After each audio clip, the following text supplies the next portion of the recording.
If you're dealing with that kind of mental warfare that's telling you what you can't do, what you won't do, what you can't be, what you can't recover from, what you won't have, I got a weapon for you that I can give you and you can use in warfare. I want to know who wants the weapon. I said, if you want the weapon, wave at me. Who wants the weapon?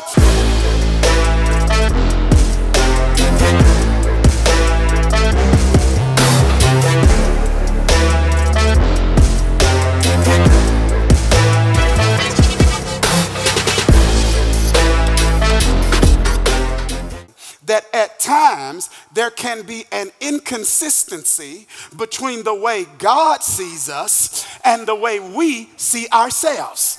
And whoever wins the argument in your head regarding the way you view you versus the way God views you dictates and determines what happens with you, in you, through you, and for you.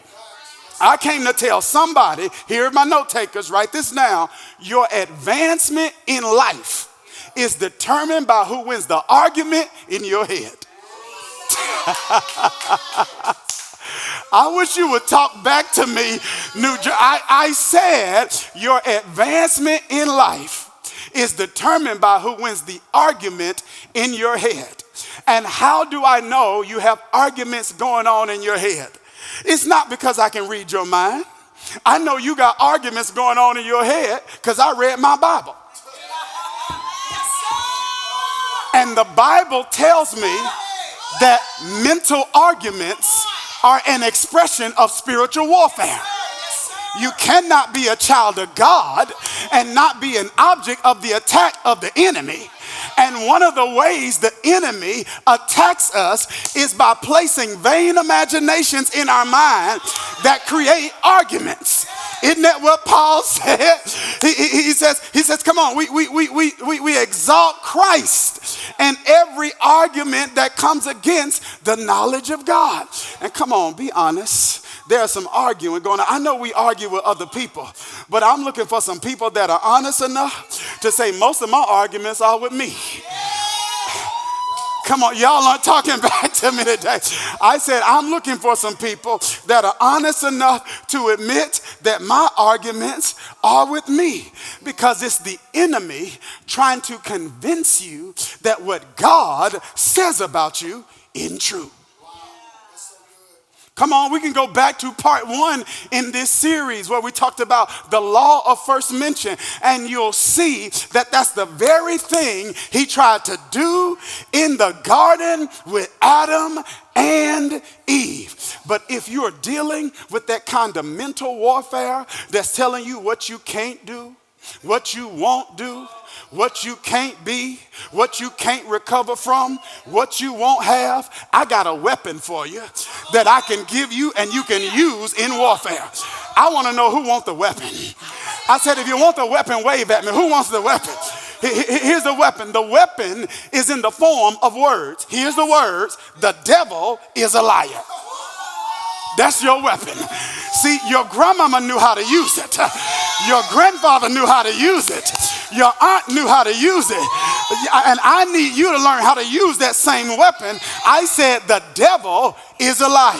Now, when I say the devil is a liar, I don't mean just he doesn't tell the truth. Come here, Jersey. Come here, Global. I'm saying he can't tell the truth. Did you hear what I just said? I'm not saying he doesn't just tell the truth. I'm saying he can't tell the truth.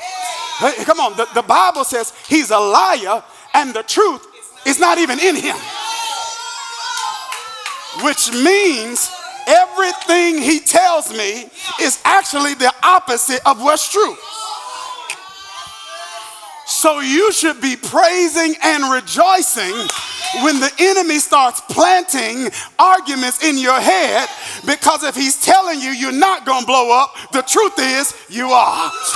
If he's telling you you're not going to come out, the truth is you're on your way out. If he's telling you everybody's getting ready to walk away, the truth is the right people are getting ready to come in. And I want somebody in this church service to make a decision that you're getting ready to have a reverse reaction to the words the enemy is putting in your mind. When he says it's over, you're going to start praising.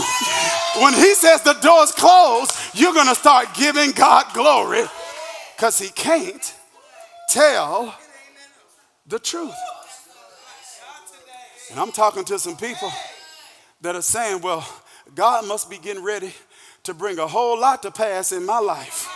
Because it seemed like in this last season of my life, the devil's been all in my ear. He's talking to me when I wake up, talking to me when I lay down, talking to me when I'm in the car, talking to me through social media. And I want to tell somebody, if he is telling you what you cannot be and what you cannot do, it's because he's got a sneak preview of a coming attraction of what God's trying to do in your life. And he knows that it's not enough for God to believe you can do it. You got to believe you can do it. It's not enough for God to believe you can be it. You got to believe you can be it. And the fact that the devil is coming so hard at you is an indication that the devil got more faith in you than you do. Y'all aren't talking to me. I said the fact that the devil is coming at you the way he's coming at you is an indication that he's got more faith in you than you do. I need your faith to at least catch up with the devil's. I'm going to say that one more time. I said I'm going to need your faith to at least catch up with the devil's. Because he tries to keep us out of God's best by keeping us in our own heads. In my head about what he's calling me to do. In my head about what hadn't happened yet. In my head about this next season and this next step. And this passage, family, that we just read, our foundational passage here, is an incredible example of the importance of getting out of our own head. This is Numbers chapter number 14. Let the church say 14. Y'all need to put it in the chat in global. Say 14. Here it is. 14. 14 is after 13. 13 is when they send the spies, come on, over to the promised land to spy it out. 14 reveals the conversation that God has with them after that experience. Y'all not ready. Y'all not ready. Y'all not ready. Y'all not. No. Y'all not ready. See, I said 13 reveals the experience. 14 reveals God's conversation with them after their refusal to step into what he prepared for them. I'm not going to bother this because I just want to throw it out. But we read it in the first part of the text. God says, because you didn't go in then, you're not going in ever. I'm not. Did you hear what I see? Y'all come get me today. The Bible says to everything there's a season and a time to every purpose under heaven. And there are times where God gives you a prompting and a push in a season where a window of opportunity is going to strategically open at the same time he's giving you the push. And sometimes we miss the push because we're in our own head and we're making the assumption that the window is going to come back around again. It is spiritual procrastination. That's the worst kind of procrastination. That's the most consequential kind of procrastination. Spiritual procrastination is a different kind of procrastination, because spiritual procrastination is based on the assumption that God has an obligation to do it again. And God's like, I don't have an obligation to do it the first time. Everything I did you didn't deserve. Every door I opened, you didn't deserve. Every way I made, you didn't deserve. And you want me to do it again? But let me rob the enemy of the instrument of condemnation. Because some of you right now are saying, Dr. Dharius, I missed some windows. I missed some opportunities. And that enemy's got you all in your head.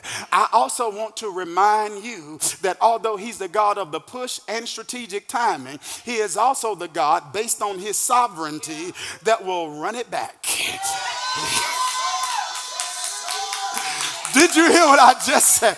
He's a God that once you learn the lesson, will say, now you're ready for the blessing. I'm going to run this back. And I don't know who I'm talking to, but I need all the perfect people in church today to be quiet. I need all the people who made the right decisions, be quiet.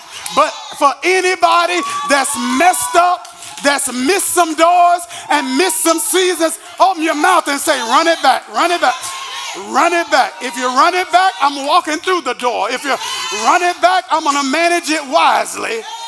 I need you to run it back.